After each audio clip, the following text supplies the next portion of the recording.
सगळ्यांना सुप्रेम नमस्कार। मी योगेश लोंढे, तुमचं पोल्ट्री व्यवसायामध्ये स्वागत आहे। आता पावसाळ्याचा सीझन चालू आहे, सर्दी क्लायमेटनुसार बदलत असते।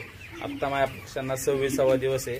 1300 ग्रॅमचा पक्षी, 1 किलो 300 ग्रॅमचा पक्षी एकदम उत्तम आणि गोल आहे। मी तुम्हाला मागच्या व्हिडिओमध्ये पण दाखवलेला आहे। आता राहिला विषय सर्दीचा। आता क्लायमेट बदलतं, ऊन पाऊस चालू राहतं, थंड वारा येत राहतो, गरम वारा येत राहतं, त्यामुळे नाक जाम होतं, पक्षी नाक झटकायला सुरुवात करतो। त्यासाठी जर अँटीबायोटिक वापरायचं असेल, एन्ड्रोफ्लॉक्सिन म्हणून हे औषध आहे। आता मी बऱ्याचशा कंपन्यांच्या डॉक्टरशी, मॅनेजरशी, पोल्ट्री व्यवसायातल्या टाईप आहे, माझी संबंध आहेत, आणि मी त्यांच्या सल्ल्यानुसार मी माझ्या पोल्ट्रीमध्ये हे सगळं काही वापरतो।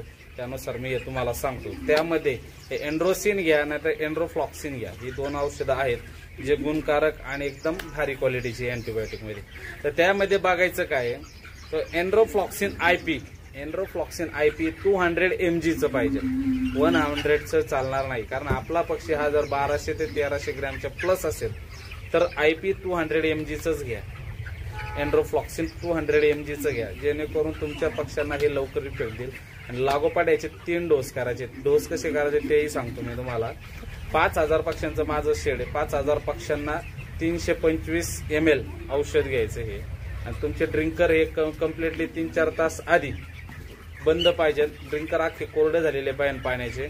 आणि त्यानंतर तुम्ही तुमच्या ड्रिंकरला किती पाणी लागते त्यानुसार पाणी घ्या ड्रम मध्ये, त्याच्यामध्ये हे 350 ml किंवा 350 ml मिक्स करा। हे मिक्स केल्यानंतर तुम्ही ते ड्रिंकरला द्या, की जेणेकरून पक्षी हे लवकर पिल। तर तुम्ही नॉर्मल टाकीमध्ये टाकू शकता, पण त्याचा इफेक्ट एवढा पडणार नाही, कारण काही पक्षी लवकर पाणी पितो, नाही पितो, त्याचे कंटेंट तेवढे भेटतात नाही भेटतात। पण जर पक्षी उपाशी असेल पाण्याला आणि ते जर पाणी पिलं तर हे लवकर गुणकारक ठरेल, हे तुम्हाला मला सांगणं आहे। त्यामुळं आता तुम्हाला तर माहिती, माझं आता 1300 ते 1400 ग्रॅमचा पक्षी आहे 26 दिवसाला। आता ही साईज कशी तर मी तुम्हाला मागच्या व्हिडिओमध्ये सांगितलेले काय काय वापरायचं काय काय नाही। आणि याच्यानंतर तुम्ही हे एक टाइम वापरा, आणि एक टाइम आले लसणाची आणि किंवा हळद त्याच्यामध्ये मिक्स करता। अँटीऑक्सिडंट असतात सगळ्यांमध्ये, त्यामुळे हळदीमध्ये पण असतात। तर ह्याची पेस्ट करून जरी तुम्ही त्या ड्रिंकरमध्ये टाकली, चमचा अर्धा, त्याची व्हिडिओ मी तुम्हाला दिलेली आहे। तर अजून काही तुम्हाला वजन वाढवण्यासाठी पक्ष्यांची माहिती हवी असेल तर माझ्या ह्या पेजला फॉलो करा, लाईक करा आणि सबस्क्राईब करायला विसरू नका। धन्यवाद।